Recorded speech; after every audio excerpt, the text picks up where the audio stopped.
Welcome to Global Dispatches, a podcast about foreign policy and world affairs. I'm your host, Mark Leon Goldberg, editor of UN Dispatch.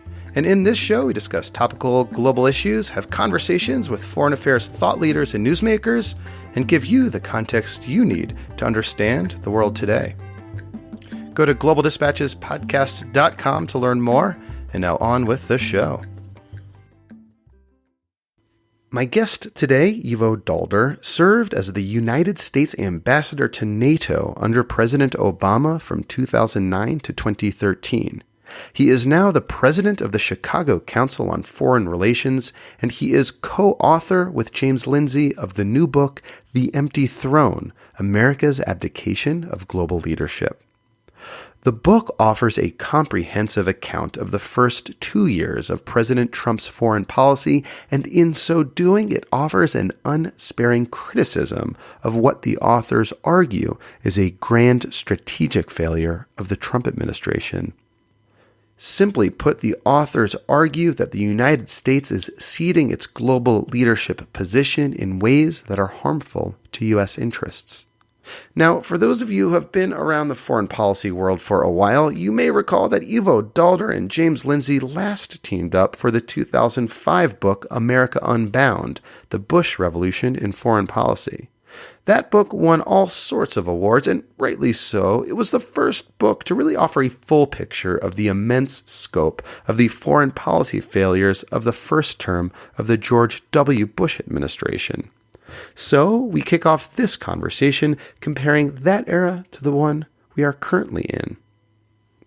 As always, if you want to get in touch with me, you can do so using the contact button on globaldispatchespodcast.com. And a big thank you to everyone who is leaving reviews of the show on iTunes. I know I ask you to do this often, but it is a great way to help spread the word about the show. So please do consider leaving a review of the show. Tell the world why you listen to the show week in, week out.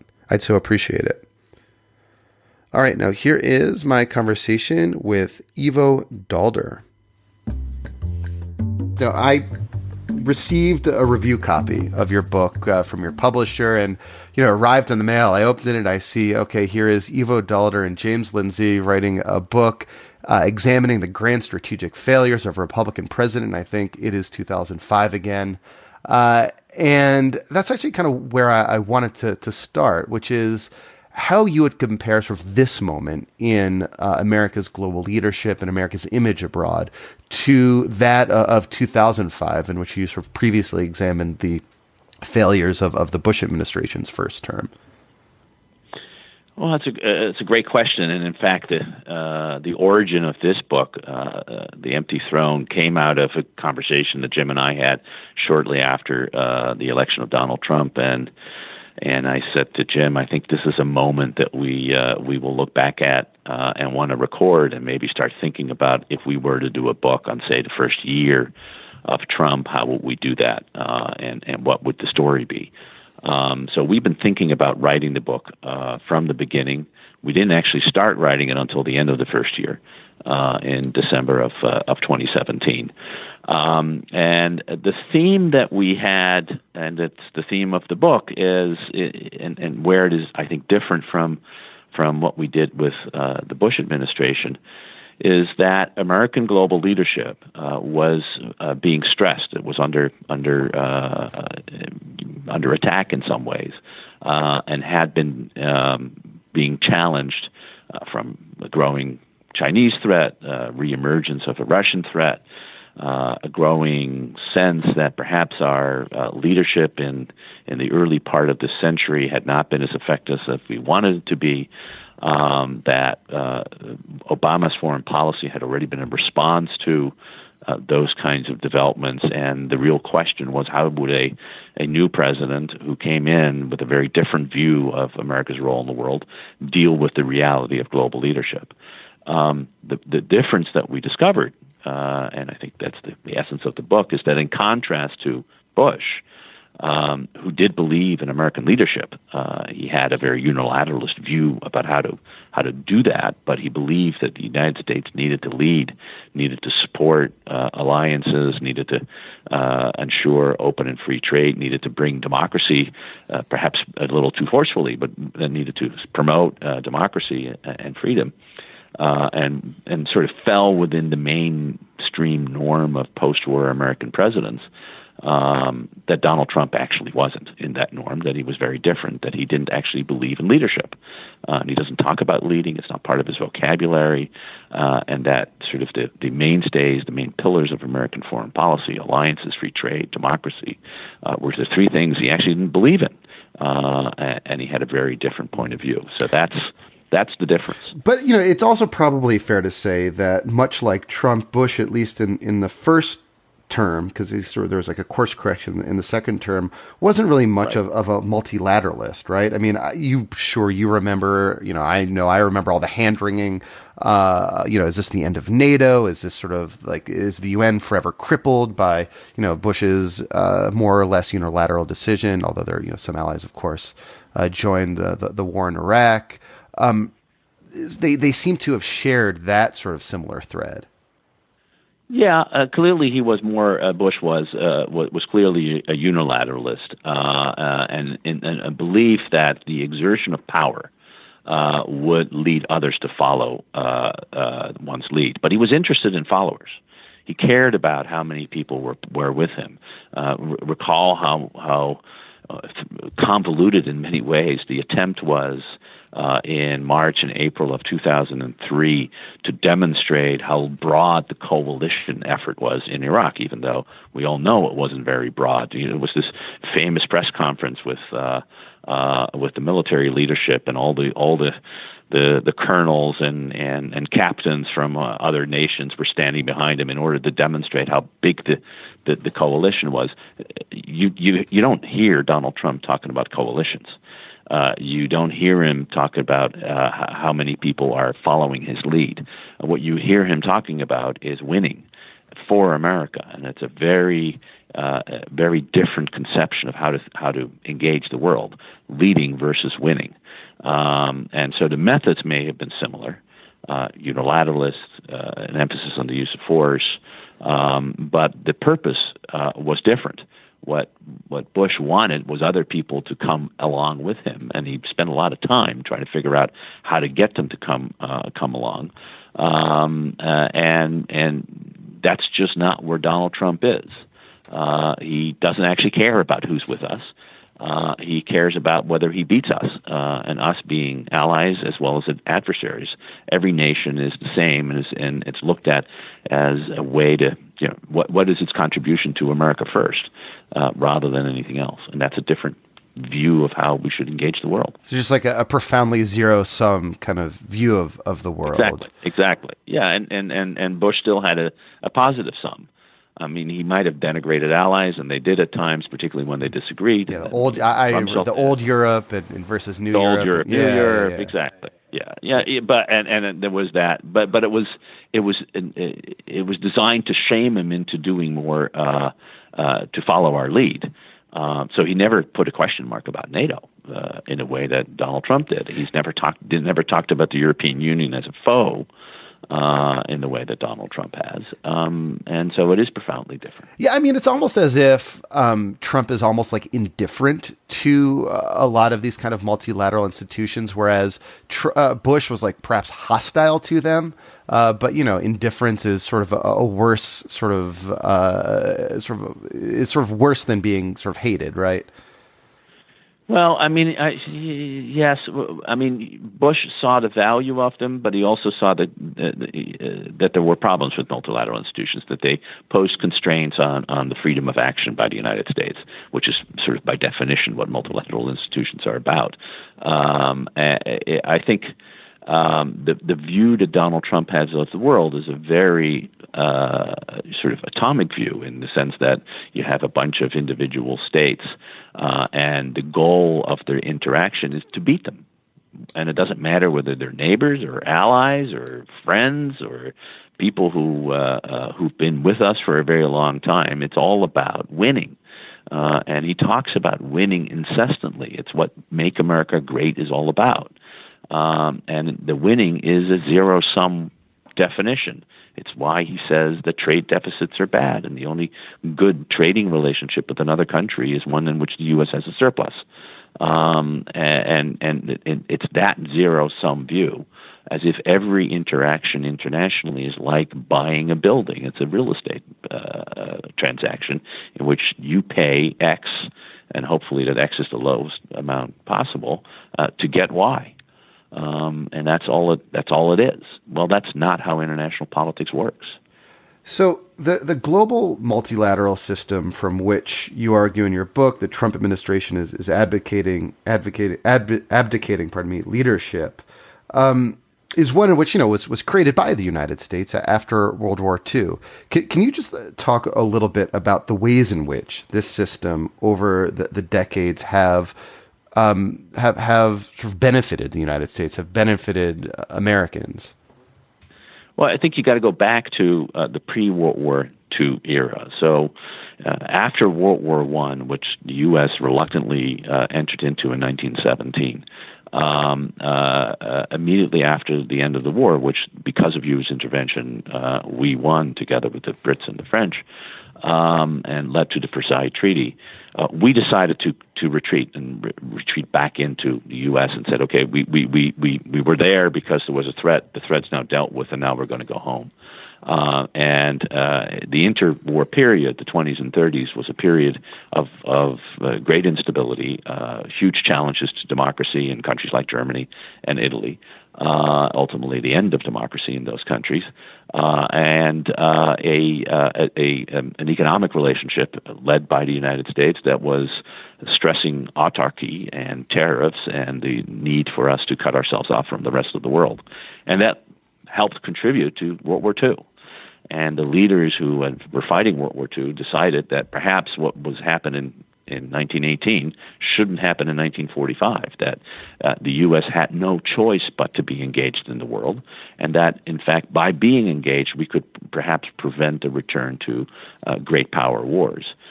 So the system that was set up, what we now refer to as the liberal or rules-based world order, was a system of collective security institutions, starting with the United Nations, but then also a whole series of alliance relationships, first with our allies and friends in Latin America, which has a treaty-based collective security effort, and then, of course, through NATO in Europe, and ultimately through a series of bilateral relationships in Asia.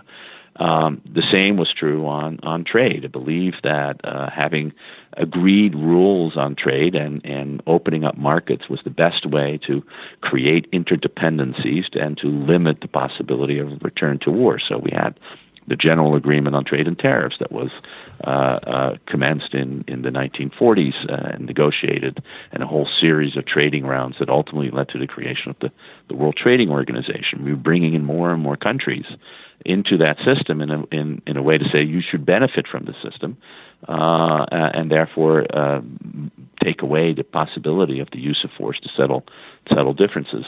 And we did the same on human rights. And the Universal Declaration of Human Rights was negotiated immediately after World War II.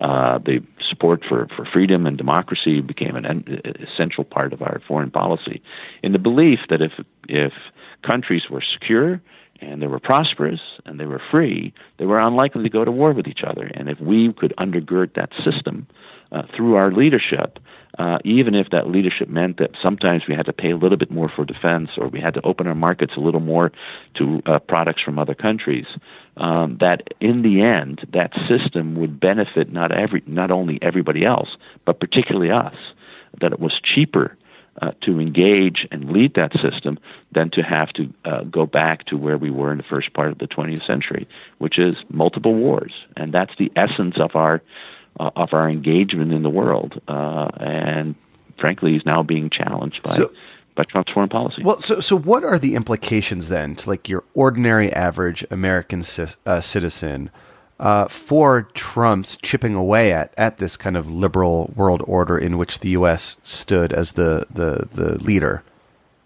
So two things. I mean, one is if countries no longer feel that they can rely on the United States for their security and defense in the way they have since 1941.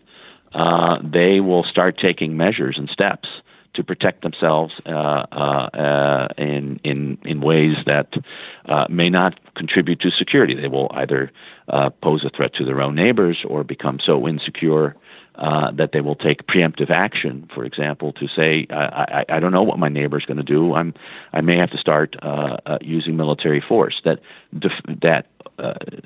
most importantly, in places like Europe or in Asia, that countries start thinking about war and security in ways they haven't thought about for 70 years. That this is a real possibility. Are we seeing any examples of that yet? Do you think? Not yet.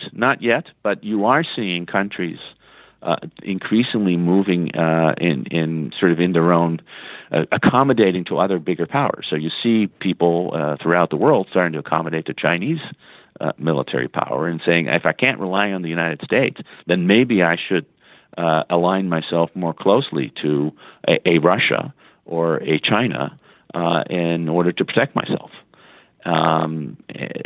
More basically, we have eliminated for the last 70 years the possibility of great power war. But if we're going to have a real competition with a China or a Russia, where the possibility just exists that escalation or accidental military interactions may happen, that can lead to war. If you don't have this system, you go back to having nations caring only about themselves, cutting themselves off in a trading relationship through tariffs or other means that is already happening. The possibility of confrontation just goes up. That war becomes an instrument of statecraft. Yeah, I always tell people, the most basic value, the most basic success of the United Nations is that there has been no great power war since the advent of the United Nations.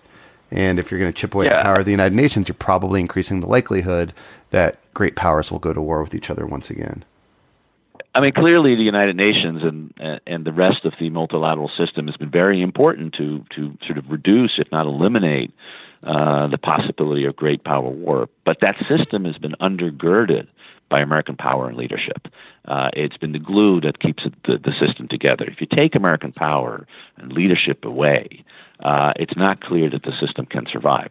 We're entering an experiment where we will see that, and multilateralism exists because the United States, as the leading power in the world, wanted it to exist, has built it over the past 70 years, and now we have a president who actually thinks the system is the problem, who believes that countries have taken advantage of the system at the expense of the United States in trade and defense spending in a whole series of areas. And he says, we're not going to do that anymore. And that's a challenge to the way the U.S. has engaged the world for the past 70 years.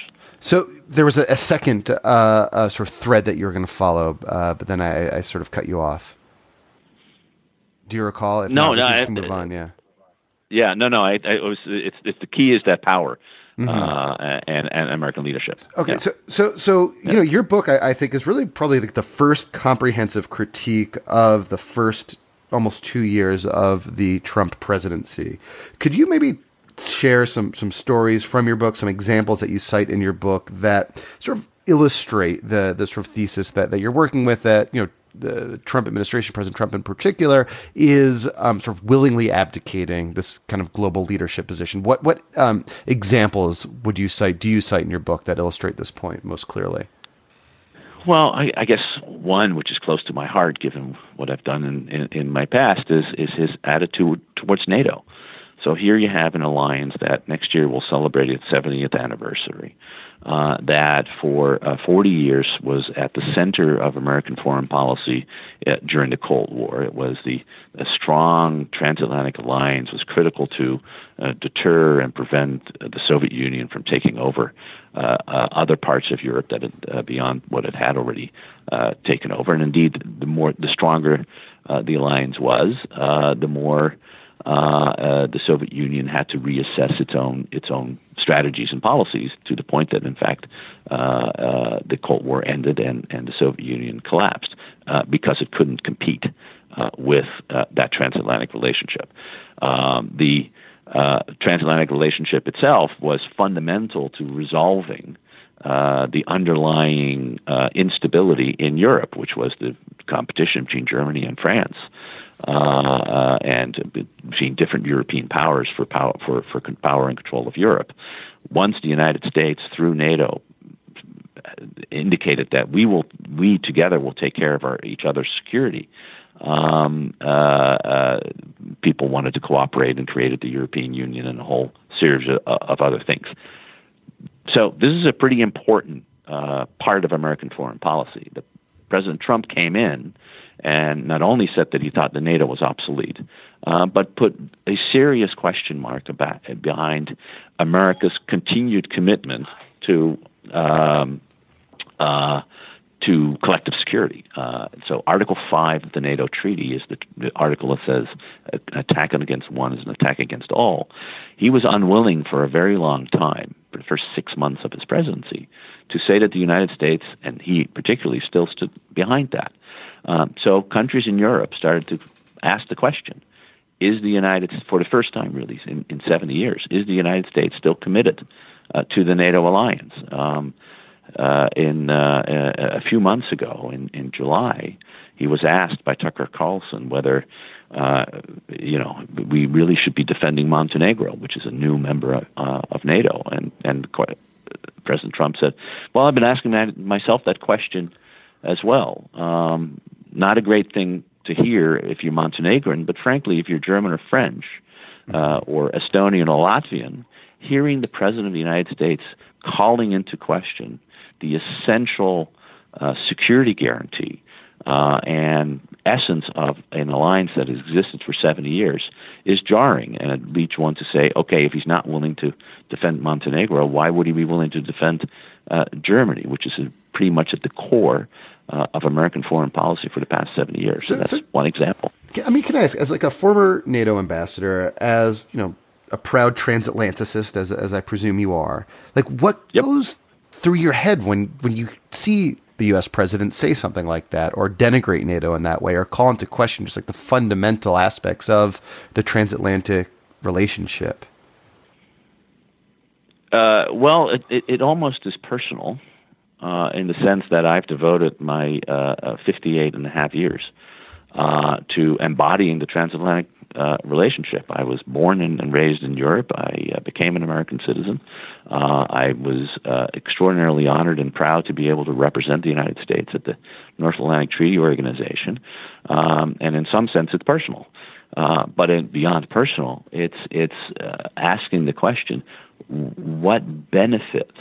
What is it that one is achieving by calling into question a institution that has been at the center of American foreign policy for 70 years? Barack Obama used to call NATO the cornerstone of America's engagement in the world. And pulling away the cornerstone in a building, we know what happens. It collapses. Not just the alliance, but everything that comes with it. And so the question one asks is, what are you trying to accomplish? What are you trying to achieve? It's frankly a question that many of his advisors were asking too. We opened the book with a famous, hopefully, but people who read the book, a famous scene where the president is surrounded by all of his advisors sitting in what's called the tank, which is the place where the commanders, top commanders of the U.S. armed forces gather, including in a time of war potentially, in which Secretary Mattis of Defense and Secretary Tillerson of State and Gary Cohn, at that time the head of the National Economic Council, tell and explain Trump the importance of our multilateral engagement, of our military bases, of our treaty commitments, of the trading relationships that we have, of our embassies abroad and diplomatic engagement, to say this is what the U.S. has done. It's built this extraordinary network of global engagement that has led to our security and prosperity and freedom and democracy for the past 70 years. And Trump says, I don't get it. This is not working for me. We are paying a lot of money to keep troops in South Korea, and what is it doing for us? And even though they are trying to explain why it matters, he doesn't grab it, and he's calling into question sort of the fundamental way in which the U.S. is engaged abroad. That's a big deal. So can the U.S. recover from this moment in any meaningful way? I mean, maybe we can come back, but we can't come back all the way? So every day that passes becomes more difficult to come back because we are sliding down a pretty steep hill. We haven't reached the bottom yet. We are still sliding, and we can stop at some point and hope that there's a bush or a tree that we can hold on before it's all too late. But increasingly countries, and you see this on the trading front, are turning away from us and saying, we're really not interested in trying to find a new way to have a trading deal with you. We're going to do it with other countries. And so take the Trans-Pacific Partnership, where we were part of that, and President Trump, as one of the first things he did, walked away from it. That meant that all of a sudden the Japanese market was no longer available to our pork producers or agricultural producers in the same way that the Japanese then opened the market to the European Union.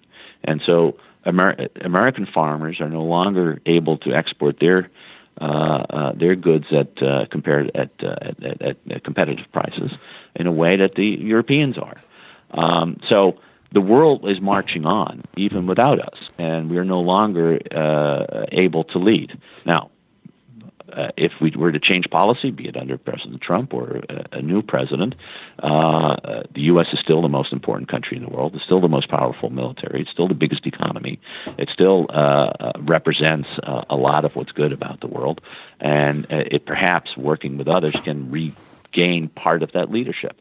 But it's going to take a lot of work, and the longer we slide down the hill, the closer we get to the bottom, the more difficult it will be to get back. So your comments sort of remind me of something that someone I presume you know pretty well, the former German ambassador to the U.S., Klaus Schwab, told me in an interview. Pardon me, not Klaus Schwab.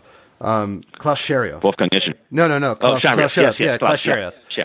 Klaus Scherioth told me in an interview, maybe like six months ago, that what always Europe admired of the U.S., what he admired of the U.S., having studied the U.S. for so long and been professionally engaged, is its sort of capacity for self-correction, and that sort of leads me to sort of wonder if one source of American leadership in the world is an admiration for the strength of our institutions, and that some of the lasting damage done to America's global leadership position is not just sort of the decisions taken by the Trump administration to withdraw from the Paris Accord or denigrate NATO, but rather sort of the erosion of sort of the institutions of our own democracy that his presidency has sort of marked.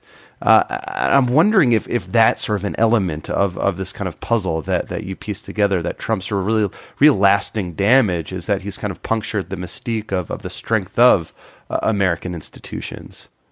Well, and there's I think there's still people observing it and saying, okay, how resilient are the institutions? Just as I think Americans are observing how resilient are the institutions, how tribal have we become as a society, how polarized are we? Is the free press still able to fulfill its role traditionally? Do the checks and balances still work? I think people watching from abroad, just as the people here at home, asking those questions, they don't have quite the answers. What they do notice, and what is very significant, is that this is the first American president. If you want to draw a contrast to George W. Bush in particular, it's the first American president who actually doesn't advocate for these institutions and these characteristics in other societies. He doesn't advocate for democracy. He doesn't care about freedom. He doesn't talk about the human rights and other abuses that are happening in other countries aside from Venezuela and Iran, and but even North Korea. It's no longer mentioned that this is one of the worst human rights violators in the world, and yet no one talks about it, and certainly not President Trump. And so the idea of the United States, and not only as a beacon of freedom, which, by the way, is one of the reasons I came to this country as an immigrant, and so many others have, but no longer a defender of democracy and freedom, and is willing to embrace any tin pot dictator, and whether it's Sisi of Egypt or the Crown Prince of Saudi Arabia, or indeed Putin and Xi Jinping, hardly Democrats, either any of those, embracing all of them as if they are somehow the model for us all to follow. I think a lot of countries are saying, where is the United States going? Why is it that the President of the United States, who used to be known as the leader of the free world, is no longer leading or caring about the free world? And that is, I think, in the end, will have a major negative impact on the ability of other countries to say, we want to be with you, rather than saying maybe we should go our own way and find our own means to deal with our own future in a way that is suboptimal but better than the alternative. All right. Well, Ambassador, you and Jim Lindsey have written another vital book. As I said earlier, it really is probably the most comprehensive examination of the first 2 years of the Trump presidency's foreign policy. Thank you for spending time with me. Thank you for writing this book, and good luck. Is there anything else we should look out for from you, and anything else you'd want to plug before I let you go? No, I think one of the things, let me just highlight something that Jim and I wrote about in Foreign Affairs, which is actually not in the book. We make the argument that the allies, particularly what we call the G9, the 9 most important allies the United States has, from in North America and Canada, then 4 strong European countries, and then in Asia, Japan, Australia, South Korea, the European Union, that they have a stake in maintaining this international system and this international order. And they ought to, not only on the trading relationships where they already are moving forward, but on the security side, take more of a leadership role. And undergird and try to find ways to keep together the rules-based order, so that when a new American policy is forthcoming, again, whether it's a change by Trump of direction, which is unlikely but it's possible, or a new president, there is a cooperation that can be had with the strongest allies that we have around to maintain and strengthen the international order. Ultimately, if no one else is going to uphold it, the Chinese and others are going to be beating us at our own game, and that's not a good thing for us or, frankly, for much of the rest of the world. Well, I'll post a link to that article then. Thank you. Thank you for your time. All right. Terrific. Thanks. All the best. Bye-bye. All right. Thank you all for listening. Thank you to Ambassador Ivo Daalder. Bedankt, as they'd say in the Netherlands. And yeah, as I mentioned, I really do highly recommend this book. I'll post a link to its Amazon page on globaldispatchespodcast.com. And of course, as always, to the University of Manchester's Global Development Institute for being an institutional supporter of the show. If you are with an institution and you want to support the show, please send me an email. And you can do so using the contact button on globaldispatchespodcast.com. All right, we'll see you next time. Bye.